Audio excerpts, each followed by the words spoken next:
Well, it is a pleasure to be here this morning to talk with you all about social media. I know that all of us have heard about it. Just out of interest, how many have some involvement, either personally or professionally, in Facebook, LinkedIn, Twitter? Raise your hand. You don't have to be shy. Okay, great. Well, let me first tell you a little story. I'm not sure how many of you all are parents, but I'm the proud dad of 3 children.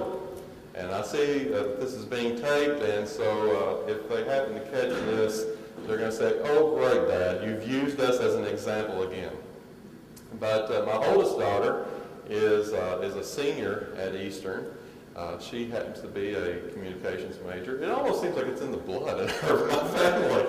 But she's looking forward to graduation, and so for mom and dad. Then our second child is a senior at Madison Central High School, and she's going to be going next fall to, guess where? Eastern. Boy, you all are really good. All right, you're right. Must have that second cup of coffee. And then my third child, Jacob, who is in middle school, and this year has officially discovered girls, and he's quite a little romantic. He's all 3 of my kids are in the band, so they're all pretty active. Well, I'm going to talk about my 2 daughters. My oldest being 21, and my youngest daughter, who will be 18 in January. Well, just imagine for just a moment the living room. And I'm sure that when I tell you all the story, that this may hit you all as well. I mean, we really live in a different time. It's a different age, isn't it? I mean, I'm 51. When I hit 50, AARP somehow knew the very date that I hit 50 because that letter came inviting me now to join the forces of AARP. And to this day, I get kidded when my AARP bulletin comes in, and usually my youngest daughter comes waving it. "Hey, Dad, your bulletin's here. Have you read it yet?" Well, we're sitting in the living room. My youngest daughter here to my left, she's got her cell phone. She's going like this. My other daughter, same room, she's sitting on the other couch. And she's sitting here like this. Well, I'm just kind of, watching TV, not paying a whole lot of attention. Looked over, and my youngest daughter, Elizabeth's kind of chuckling about something. And all of a sudden, my oldest daughter just lets out with this, and I said, "Oh my gracious, do not tell me you two in the same room, you're sharing jokes." "Well, Dad, you were busy watching TV." They were sharing with each other in the same room, not talking, but sending text messages. I know, I see some people shaking heads. The father of this family needs to be checked out. Where is that guy? But anyway, with that, anyways, is their reality. And ladies and gentlemen, as much as we may want to try to say, well, I just can't believe that would happen, that is reality. As it was noted a minute ago, I teach some public relations courses at Eastern. And it's really interesting that whenever I hear students starting to talk about that they had, oh my gracious, so I had a student last week said, "Well, I talked with a bunch of people about 100 times yesterday." I said, you had over 100 conversations yesterday? And you know what? In their mind, the conversation is not us doing this, not even doing this. It was texting, or going on Facebook, or sharing tweets. And so the world is very, very different. About 2 years ago, we had a group from Brazil who came to our campus, wanted to learn about Eastern. We were talking about an exchange program with them. And being the PR guy that I am, I had that elevator speech ready to give, telling them all about EKU and what we had to offer. And all of a sudden, I asked, I said, "Well, do any of you have any questions? And this one fella just kind of raised his hand. He said, I don't have questions. But he starts rattling off all of these recent news developments that had taken place on campus within the last 3 months. And I was kind of astonished by that. And I asked him, I said, well, just out of interest, how did you know that? And he said, I follow your news on Twitter. And he said, when we knew that we were coming to America and we were going to come visit your campus, we went to your Twitter site to learn more, and we now follow you in Brazil, your news. So, ladies and gentlemen, the world is different. And so we're going to be talking about that this morning. These are the areas that we're going to be covering.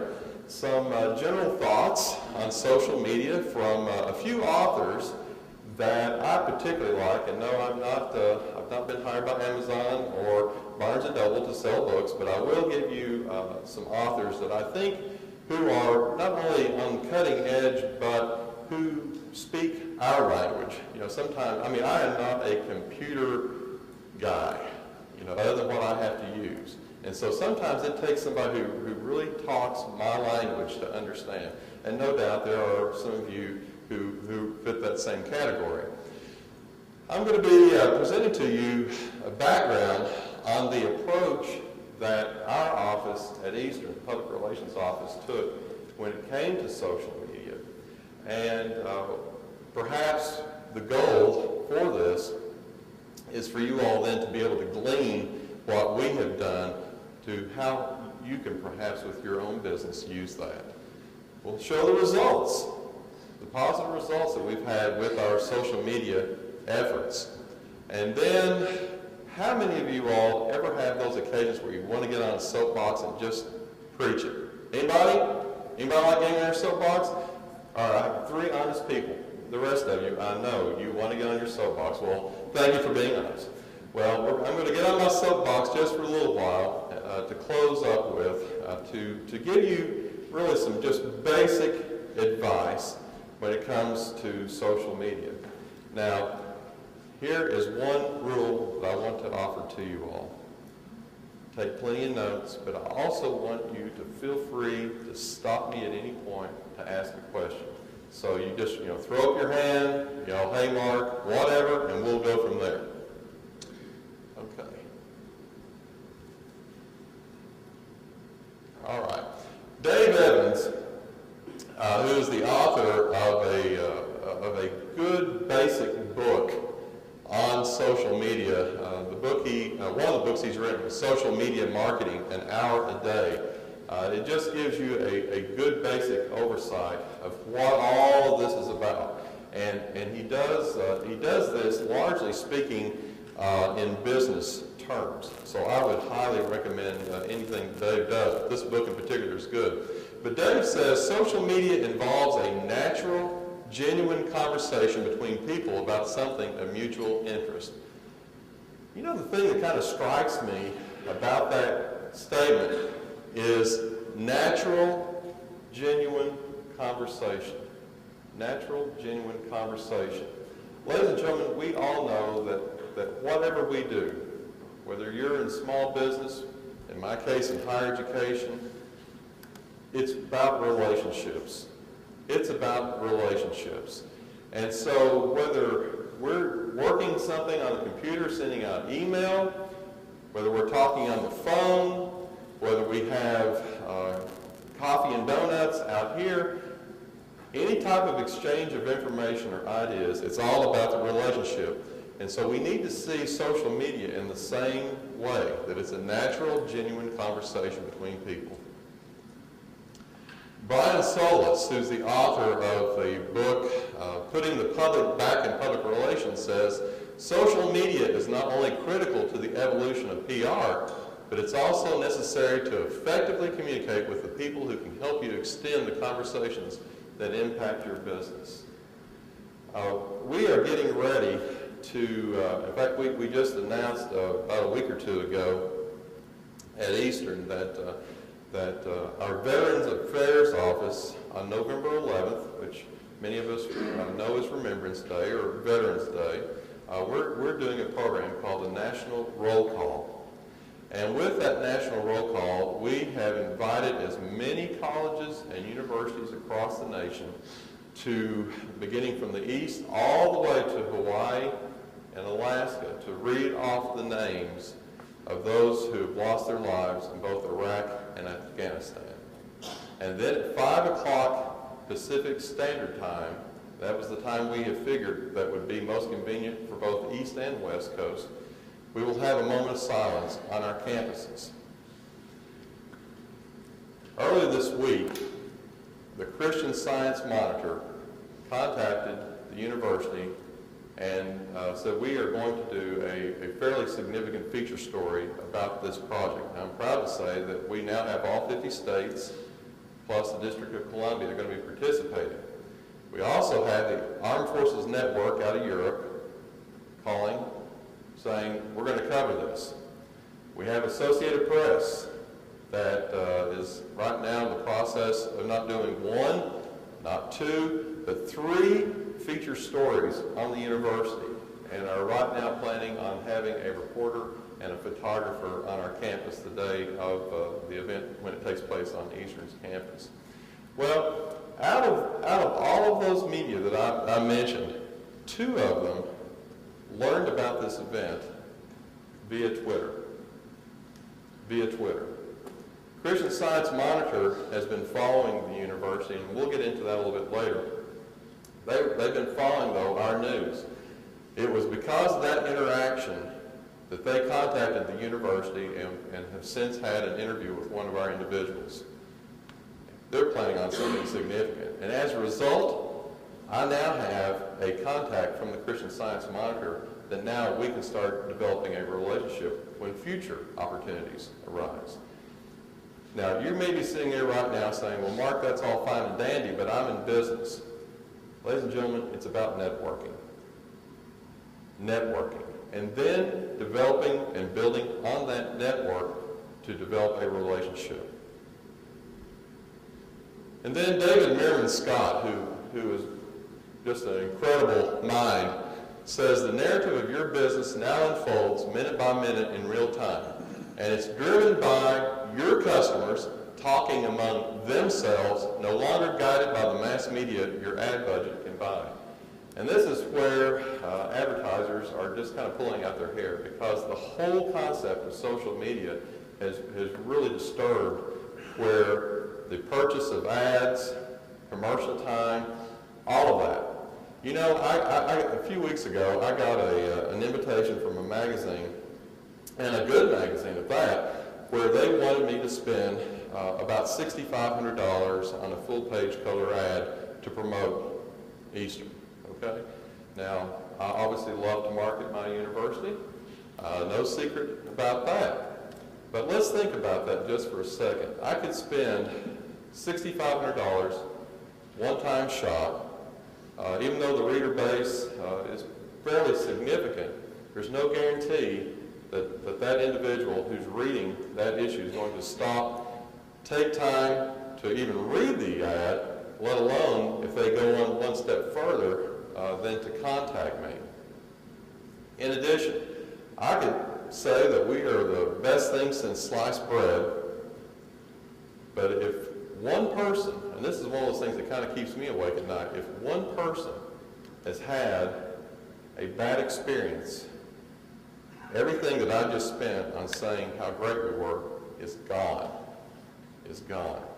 And that's why we have got to always be mindful that when people get really kind of caught up in the whole aspect of branding identity and making sure that we have great looking logos, and I'm not against that logo. I'm not an anti-logo guy, because believe me, one of the parts of my role at Eastern is protecting the branding identity for the university.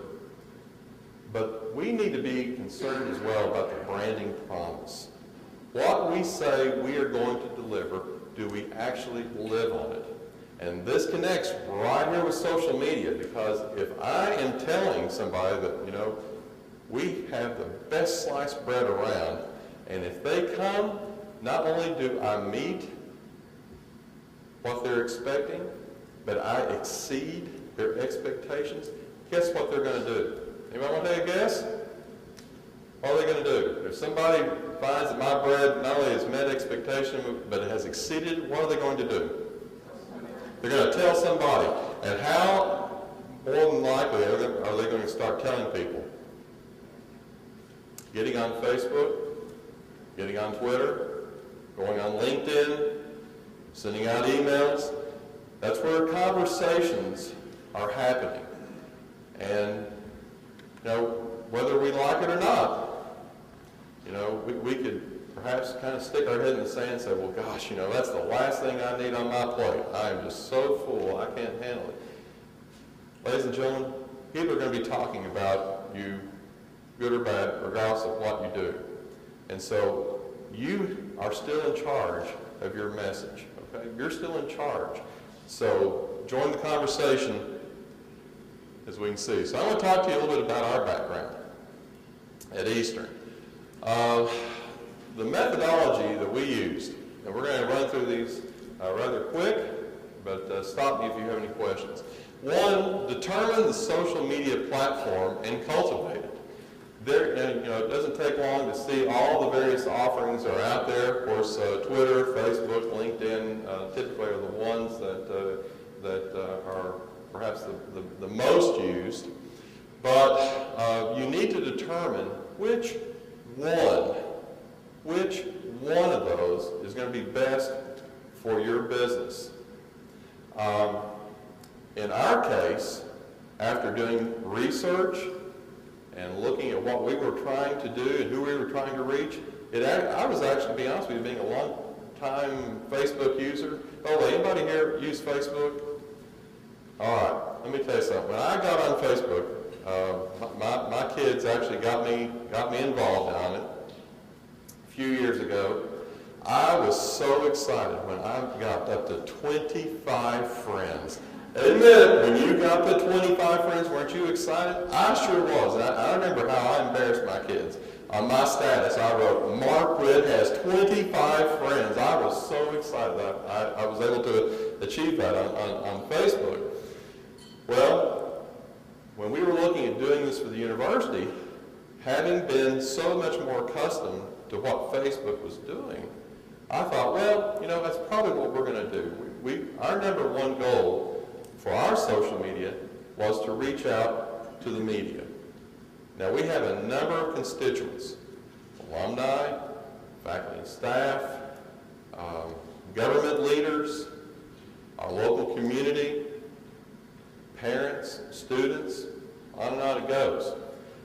But we took the approach that because our public relations area wanted to try to get news out about the university, as many media outlets, unfortunately, have had to cut back on education reporters unless we took an aggressive stance in getting the information out. Who's going to tell our story? Who's going to tell our story? And we have to be our own storyteller. I think growing up in Kentucky and other parts of the South, we all love a good story, don't we? I mean, you think about it. We all grew up being, hearing to grandma or grandpa telling these stories and how you'd be captivated by that. Then why don't we become good storytellers when we're in business? Why? Why? I mean, if we don't believe in what we are selling and who we are and how we can help make a difference for other lives, other people around us, if that doesn't get you excited, then you probably need to sell gumballs for a living, I mean, we need to be excited. We need to be out there telling our story. So in our case, it came down to research, plain and simple, that Twitter, in our case, worked out as the platform.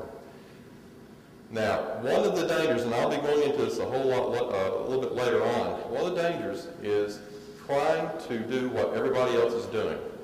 Trying to do it all at once. Just so simply you can say, well, we're on Twitter, we're on Facebook, we're on LinkedIn, blah, blah, blah, blah, blah.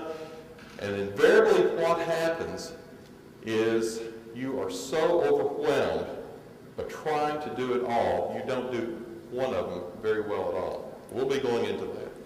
2, no promotional fluff allowed. Also known as what I called the "I had a tuna salad sandwich for lunch" problem. Now, for those of you who are not on Twitter, believe it or not, there are businesses, even, I hate to say it, some of my lovely colleagues from some other universities, that I think there's this great need that's like, oh my gosh, I've got to put something up on Facebook, I've got to put something up on Twitter today, and if I don't, they're going to forget about me. And unfortunately, there are some who actually will put up what they had for lunch. Or, I'm getting ready to go to lunch now. Well, there's something pretty exciting. I know most of those who are following want to know that you went to lunch. Michael, I mean, you may be interested, that I had, went to lunch today or whatever. But, for those around, they might not really care. So be very concerned about putting promotional fluff. 3, determine audience to enhance or establish relationships.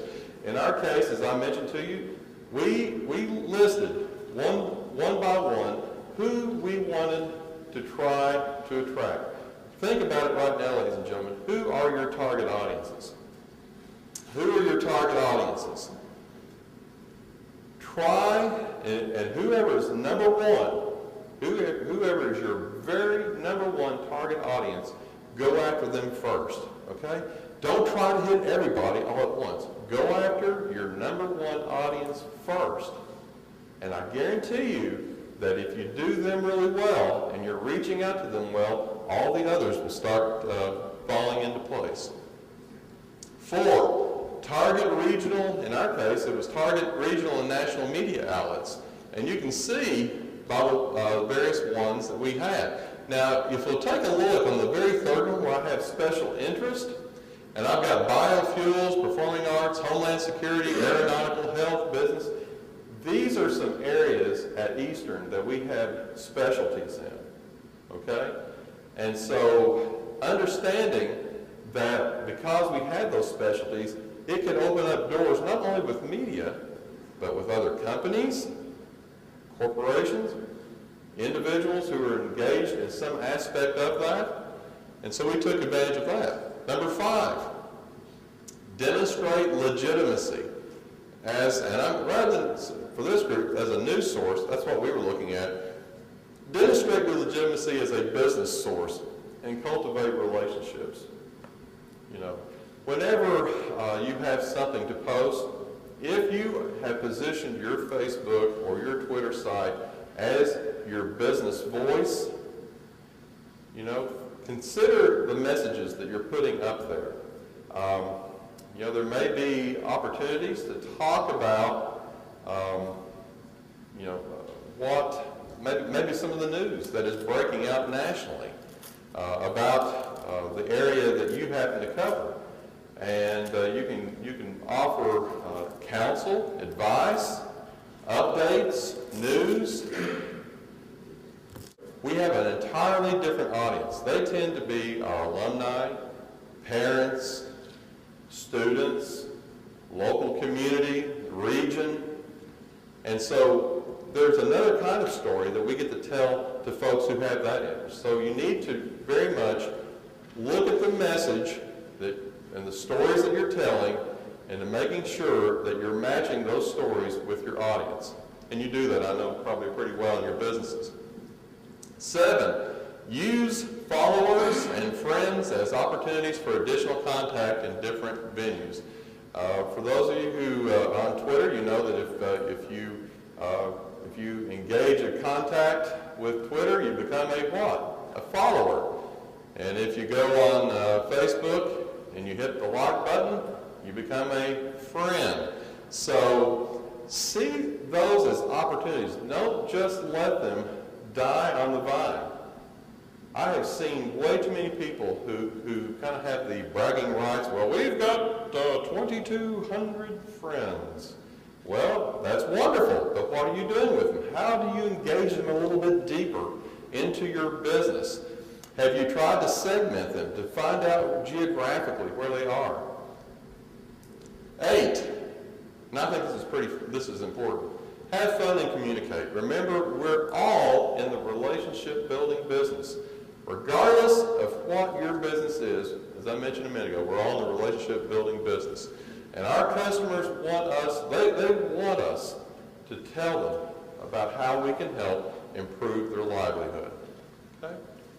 All right, so these are some of the results that we've had. All right, we launched what we call Newsy. Oh, I'm sorry, yes. Mark, before you get too much past that, we tell everybody in the world about our Facebook page. I'm sure everybody here has already picked up the flyer on our table. If you haven't, it's on our table, about our Facebook page, how to find us. We tell everybody. I'm having trouble getting folks. I mean, it's been a year and a half, and we're still not at 200. And I'm very witty and entertaining. We're having a hard time getting folks to like us. Am I missing? Are we missing something? No, you have to have patience. And I think that it's one of the things that, you know, we are all very numbers oriented. We're very numbers oriented. And if you look on some sites, you'll see where somebody will have like 3,000, 4,000 friends. Others will have a few hundred. Don't mistake, and me personally, I would much rather know that I've got a few hundred who are totally engaged in my business and who have a real interest in what I'm doing, rather than those who are just blindly surfing through and hitting like, and not following me that much.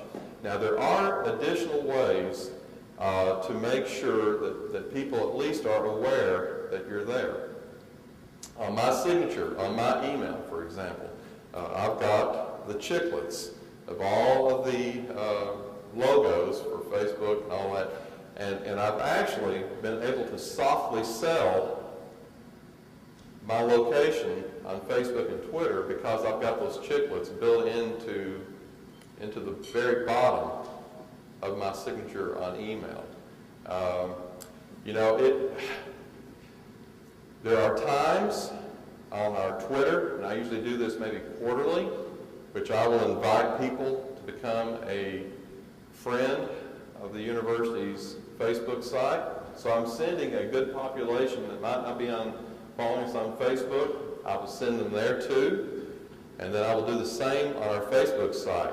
So what we start doing is we're starting to dovetail more and more the people who are following us on one side to bring them over to the other as well. And there is different information that we provide on both. But any opportunity you have, you know, building into signature, sending out email, an occasional email blast. If I have one business, bless their hearts, that I think they must send me an email blast every Monday. Oh, you know, the first 5,000 times it was okay. But I mean, it's like, oh my gracious sakes, you know, if I wanted to follow you, I would have done so by now. And yet, how do they know that I'm not? You know, but they continue to hammer me. And that goes back, folks, to a little bit of the old thinking that, you know, in mass marketing, that if we don't keep on beating people over the head, how many of you all just love to go online and you've got one of those pop-up ads? Don't you just love those? I'm telling you what, if I had an M80, you know, just boom, you know, I mean, I hate those things. And now some creative genius has been able to figure out, even though there's the little X and it says close or skip this ad, you know, I'll try to hit it, and it's like they are absolutely intent. They must be coming through my webcam. They must be viewing me because it's so difficult. And folks, social media is not about screaming our message and beating people over the head. It's inviting them in. It's inviting them in, and that's what that's got to be about. So, okay. Well, we launched News EKU January 2009, and the reason you see news and developments from and about Eastern Kentucky University, a service provided by, and it's got our office, is that in terms of developing the legitimacy for your site, you have that opportunity on Twitter under your profile to actually note who you are. And it's very, very important, ladies and gentlemen, that you do take the time to put in your profile who you are.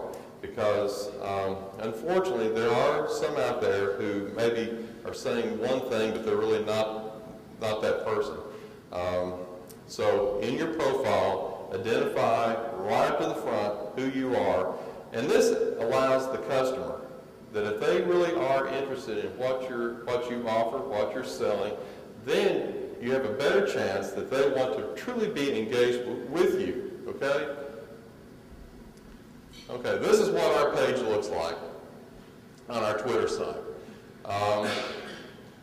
We have, as I mentioned, we post typically no more than 3 tweets a day, and the reason for that is that we don't want to overwhelm people that are following our news. We also are very judicious in what we do send out. In our case, we want to put things on Twitter, pieces of news and information that we believe have a larger interest with state, national, and in some cases, international media outlets. So think about that in terms of your business and your number one target. You know, it may be that that you may only have one tweet a day. Okay, you may. I would generally say don't go beyond 5 a day, and that's just that's an unscientific deal. But I'm just saying that you want to be able to whet people's appetites for what you offer. You don't want to knock them over the head with it. Okay. This is the type of news that we'll put up. In this case, this was an announcement we had this last summer.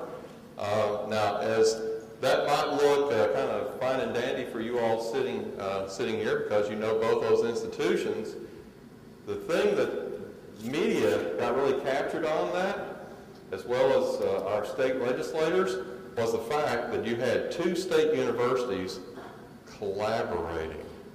One of the best ad campaigns I ever saw several years ago down in Birmingham, Alabama. Stanford University was doing a capital campaign, and they put together. And as I say this, I'm not saying Morehead's an adversary only on the football field or basketball court, but they put natural business adversaries together. And I never will forget, they had the head of Coca-Cola in Birmingham holding a bottle of Coke, and the head of Pepsi Birmingham holding a bottle of Pepsi. And the headline read something like, "We may not agree on Birmingham's favorite soft drink, but we do agree on its best university." You know, I thought that was a pretty powerful message. Well, we were able, in some ways, to take that same approach with this announcement of how 2 state universities are working together for the betterment of the public. And if you think that message has not rung true, let me tell you something. There are folks in Washington who saw this story. Washington Monthly Magazine ran this story. This really was quite of an interest to them to see how this could work. All right, this shows you the growth of our tweets. We started out slow. And we're up, we average about 3. You can see that. Those are our averages. You can see that some months, depending on what the news, and you see that one that has the real, there in January, and it skyrocketed. Well, that was a little bit of a blip on the screen for us, and that was because many of you all know we have submitted a proposal to host one of the 2012 presidential debates. And so we were tweeting mad. I mean, everything that we could possibly get out, different types of stories, different types of contacts, different types of information about the region. So that's, in that case, every now and then you may have a blip on the screen. Maybe your business is going to announce some type of expansion. It's going to result in bringing more employees on. Maybe there's some new services that you will be offering. So it may be that if you decide that Twitter is the best way to go, then if you make those announcements, you may go more than 3. Our followers, you can see we've had a really nice, healthy growth. And I think this is a much stronger way to go. We have just gradually grown that. And with that, with people who follow us, I write them, and it takes a little time, but at the end of each business day, I take time to write a personal message thanking them for following. Now, I know that you can set it up to where you just says, thanks for following, ! That's over with. But ladies and gentlemen, it's all about personalization. It's all about personalization. We right now, yesterday we had no, 2 days ago, we had a consortium of colleges and universities in Scotland. I've had no contact with them.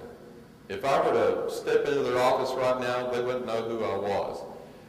But in terms of the communication that we have now established between our campus and this consortium of campuses in Scotland, all because I took the time to call them by name and to thank them for following our news. So we now are following each other. And now what are we possibly talking about? Future opportunities. How can we build from this simple relationship to make it something even bigger? Think about that for your business. How can you take just a very small idea, collaborate with maybe another person in business to make it even bigger? Tweet Grader, these are ways that you can grade your sites. This is a free service, Tweet Grader. Now, you may see our rank is 216,000. You might say, well, gosh, Mark, I mean, we're all in this world going, we're number one, we're number one. Well, I'm here to say, we're number 216,000. And I don't say that joking, because you look that there are nearly 11 million Twitter sites out there, and for us to rank about a little over 200,000 among that, in terms of our effectiveness, that's not bad. Tweet Grader bases 100%, just like you're getting graded on a test, and they grade our effectiveness to be 97.9, so almost 98% in terms of effectiveness for marketing.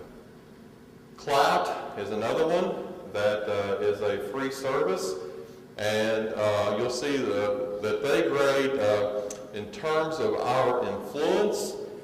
We try to hold our number anywhere between 30 to 50. It probably will not go higher than 50, but if we hold that's showing that we're a strong influencer for what we're sending out information-wise. You can see this is our most recent score analysis from yesterday. You can see how it's kind of gone up and down and all around, and it will do that. But we try to hold it within that range. Okay. Then in 2011, we launched our Facebook. And that's what that looks like. Now, if you look at the very top right, you'll see the debate logo that we had. Now, we're not using our Facebook necessarily to sell the fact that we're trying to get a lot of groundswell support for our debate. But every time somebody comes to our Facebook site, what do they see? They see that logo, and it's a great reminder. And we've actually had people ask us, how can I become involved? Just simply by having that up there. Now, it kind of goes back to what you said. If you look, we don't have a really substantial number yet on our Facebook. On our Twitter, we have nearly 3,000. On our Facebook, we have almost 800. Am I concerned about that? No. Why? Because if I look at those who are following, I see where it's a very engaged audience, an extremely engaged audience with what we are sending out. The other measure is that this group tends to forward our information to other friends that they have on Facebook. So that is a much stronger appeal to me. One of the nice things about Facebook is that they will provide you, at no cost, constant demographics and measurements of who is checking you out. Okay? You can see how those numbers have gone for likes. Daily comments, we're having a lot more people commenting. There's the demographic sheet or page that Facebook provides you. You can see the different languages. We're now starting to engage many more countries. Bangladesh, India, Canada, Palestine, Argentina are starting to follow what our news is. Reviews. All right, now here's Mark's soapbox. Okay. All right, don't pull the plug on your existing media mix. Integrate social media. If anyone tells you that you should throw out everything that you're doing right now just to be a part of social media, take your cup of coffee and leave. Because let me tell you something, folks. If something works well for you, why on earth would you do away with it? Okay? It's kind of like trying to knock a nail in the wall using the handle of a screwdriver. Anybody ever try to do that? I did recently. My son got in the garage nailing some boards. He lost my hammer. I had to nail something back up. And so I used the best thing I could find. It was the handle of a screwdriver. Well, the screwdriver is a wonderful tool, isn't it? Very helpful. But it's the darndest thing when you're trying to nail a nail into the wall. The point being is social media is another tool that we can use to benefit our businesses. Next, social media is not a chore. If right now you're going, oh, good gravy, that's the last thing I need is to add one more thing. Integrate it into your business. You know, with iPhones and all that you can do, that makes it a lot more easier to update what you are doing. Spread awesome, not so-so. People are looking for good stories about awesome. They're tired of just the so-so. So if you are excited about your service, about your business, then spread the awesome and not the so-so. Don't have social media anxiety. Try it. You'll like it. It's all about relationship building. And then to quote one of my favorite characters, be very, very careful about editing or deleting negative comments. I call it the haunting effect. Now, I know that there may be somebody here in the room that you have a Facebook site and somebody might have posted something negative on you. Now, you have one of three choices. You can either look in there and say, well, how dare they say something bad about me? I'm going to delete it. They could do that. Well, you do that, more than likely, if that individual really has a burr in their saddle about you, they can just easily find another way to just blaze you, okay? Or you could just leave it up there. That's the other choice. You can just leave it, ignore it, that's fine. You know, if they've made an idiot of themselves, I'm just going to let them do that. You may know the story, but to the person who may fall on your Facebook site, they might not necessarily know the story. And they may say, well, gosh, wonder they've not responded yet. There must be a problem. The third choice you have is to actually respond. Now, let me say, you need to be careful in how you respond. Don't do it when you're angry. How many of you all ever send an email or you know those in your workplaces that if they get angry, not only do they send it to you, they copy like 25 people, and they just show their backside when they do that, okay? So you don't want to respond when you're angry. When I first put this presentation on, I think I was being tried because there was a young man who was coming in as a freshman at Eastern. He must have known I was going to talk about this because what does he do the day before I presented this the first time? He sent the nastiest, meanest message. And I kept on thinking to myself, when I entered college as a freshman, man, I was lucky to not be scared of my shadow. Not this guy. I mean, he just blazed our admissions office and went in about, how they had not done this and done that, and Now, I could have responded to him and saying, how dare you talk mean about us? No, what I did was, I wrote him back, thanked him for contacting us, and told him that he was very important, and we wanted to make sure that his situation would be taken care of before the end of the day, and that I would personally handle it if he would email me his phone number and any other email or demographic information I could learn from him. Surprise, he sent it to me. Lived up to my promise, solved the problem. Before the end of the day, ladies and gentlemen, before the end of the day, not only did I hear this young man apologize to me in the way that he overreacted, guess who else I heard from? Mom. Heard from his mom. His mom, first of all, was really apologetic. She said, basically, we've raised him much better than that. This is really embarrassing. But she said, but this is, I thought was really telling. And I'm not saying this just about Eastern, but I'm saying this about how this could equate to your business.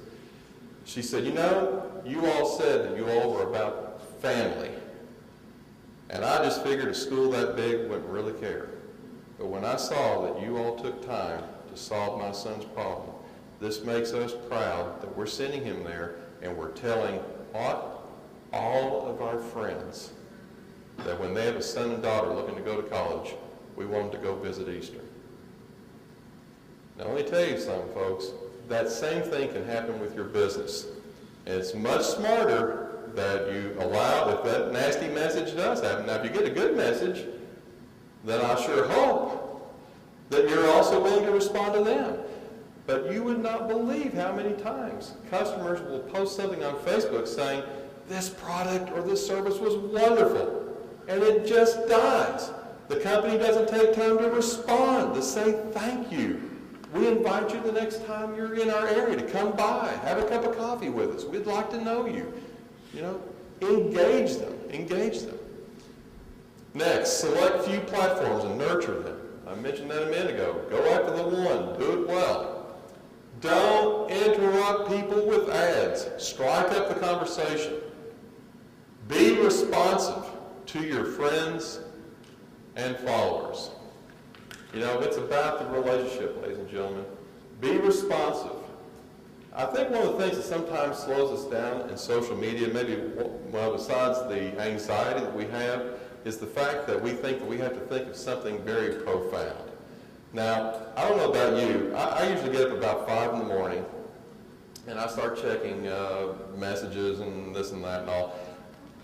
You know, I'm a morning person, but I'm really not too profound at 5 in the morning. You know, unless I've got a TV station calling me saying, Mark, we're heading to campus and we need you to go on camera to try to think of something. Okay, and that occasionally happens. But I'm really not profound at 5. But think about a time of day, maybe 1 or 2 times a day, that you can go in, update your site. That, you know, it's the frequency and the consistency that you need to be concerned about. Just marketing 101. Marketing 101.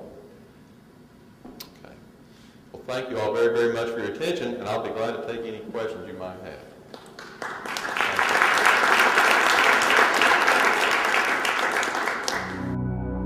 This has been a presentation of the Kentucky Small Business Development Center. For more information, visit ksbdc.org.